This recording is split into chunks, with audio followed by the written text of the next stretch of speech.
नमस्कार मंडळी.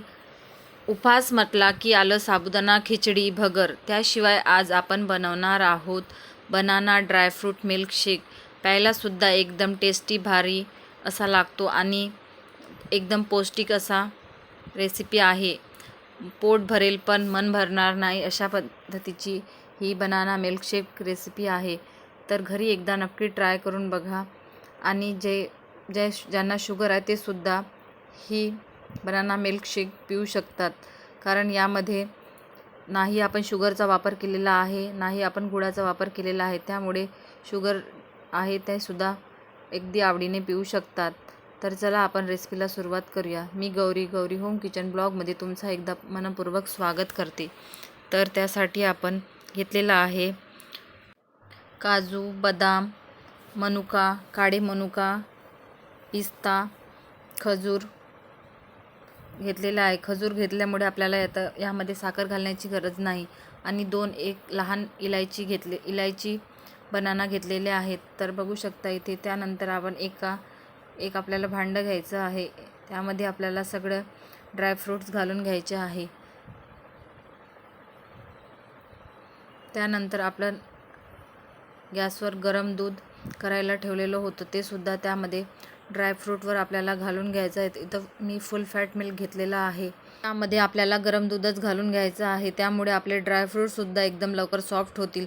आणि त्यावर झाकण ठेवून आपल्याला अर्धा तास रेस्ट करायसाठी ठेवायचं आहे. तुमच्याजवळ जर वेळ नसेल तर तुम्ही 10 ते 15 मिनिटसुद्धा ठेवू शकता. त्यानंतर 10 मिनिटानंतर बघू शकता आपले ड्रायफ्रूटसुद्धा चांगले सोक झालेले आहे. त्यानंतर लगेचच आपल्याला एक मोठं मिक्सरचं जार घ्यायचं आहे.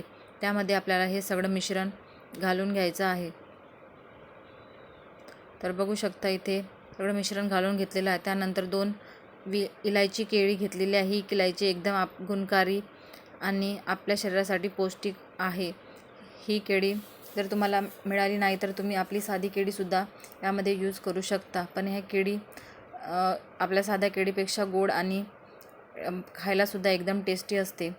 तर बघू शकता इथे 2 केळी मी घालून घेतलेल्या आहे. आणि त्यामध्ये थोडीशी आपल्याला विलायचीसुद्धा घालून घ्यायची आहे. विलायची ऑप्शनल आहे, तुम्हाला हवं असेल तर तुम्ही घालू शकता.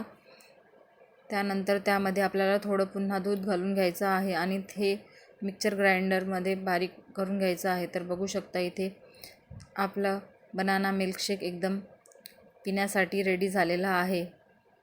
एकदम ह्यामध्ये गाढीच पेस्ट असते. तर बघू शकता इथे आपला बनाना मिल्कशेक एकदम घट्ट असा तयार झालेला आहे. तर चला आपण सर्व करून घेऊयात. त्यावर एका ग्लासमध्ये मी बनाना मिल्कशेक सर्व करून घेतला आणि वरून त्यावर ड्रायफ्रूट घातलेला आहे. तर बघू शकता इथे आपला बनाना मिल्कशेक एकदम टेस्टी आणि भारी दिसत आहे आणि प्यायलासुद्धा एकदम टेस्टी असा झालेला होता. महाशिवरात्रीसाठी तुम्ही हा स्पेशल ड्रिंक बनवू शकता. अगदी घरचे सगळेच आवडीने पितील. लहान मुलांपासून ते मोठ्यापर्यंत अगदी सर्वांचाच फेवरेट होईल. तर बघू शकता इथे आपला बनाना मिल्कशेक एकदम पिण्यासाठी रेडी झालेला आहे. तुम्हाला व्हिडिओ आवडला असेल तर लाईक करा, कमेंट करा, सबस्क्राईब करा. धन्यवाद.